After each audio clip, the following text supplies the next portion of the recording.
Good morning everyone. Ayan, so ang ating lulutuin today ay walang iba kundi itong ating sinabawang mga gulay and ang ilalahok po natin ay yung ating pritong isdang galunggong. So tara na guys at samahan niyo po akong magluto and enjoy watching po. So ayan na nga guys, meron tayong nabiling galunggong, yung medyo malaki-laki ng konti. Ayan, tamang size lang ng galunggong. Ayan, so hinugasan lang natin at nilagyan natin ng asin. Tapos nagpainit tayo nitong ating kawali at naglagay ng mantika at ipiprito lang po natin yan. Siyempre, lulutuin natin side to side. Ayan, so babalik din natin pag ganito na yung ating isda. So, ayan na nga, at naprito na natin yung ating isda at meron pa tayong natitirang 3 pirasong piniprito. Ayan. So, kalahating kilo lang yung binili natin, guys, na isda. Ayan. So, kami lang matatanda ang kakain nito. So, napakasarap nito and syempre, healthy pa, guys. So, ayan na nga at maglagay na tayo nitong tubig sa ating malaking kawali. Ayan. Tapos, syempre, ilalagay na po natin dyan yung ating 2 pirasong kamatis, 1 pirasong sibuyas na malaki, saka maglalagay tayo ng ginger. Ayan.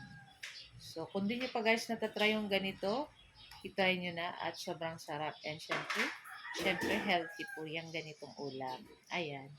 Tapos, maglagay na po tayo ng asin. So, wala tayong ilalagay masyado na pampalasa. Asin lang po yung ilalagay natin. Pero nasa sa inyo po kung gusto niya pong lagyan ng iba pa. So, pagkulo ng ating tubig dyan, nilagay ko na yung ating kalabasa. So, gumamit lang po ako ng kalahating kalabasa, yung maliit lang, hindi naman sobrang laki. Tapos, ayan, palalambutin lang po natin yung ating kalabasa. Lulutuin natin ng ilang minuto. So, na nga, i-check natin. At pag malambot na guys, yung ating kalabasa, pwede na natin ihulog yung ating patola. So, 1 patola lang po yan, pero malaki. Tapos, ilagay na rin natin yung ating malunggay. O, di ba? Kung gusto niya pong lagyan pa ng iba pang gulay, pwede naman po guys. Ayan, mga dahon-dahon na mababerde.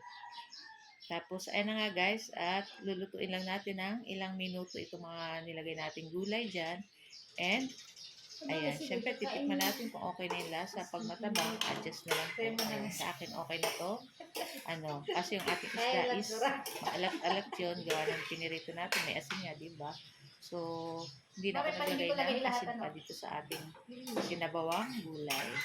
So, magpapalasa na lang po dito yung ating piniritong isda na galunggong. Ayan. So, after nyan, guys, at okay na yung ating mga gulay, pwede na natin ilagay itong ating isdang piniritong galunggong. Ayan. So, napakasarap nito. Naku, guys.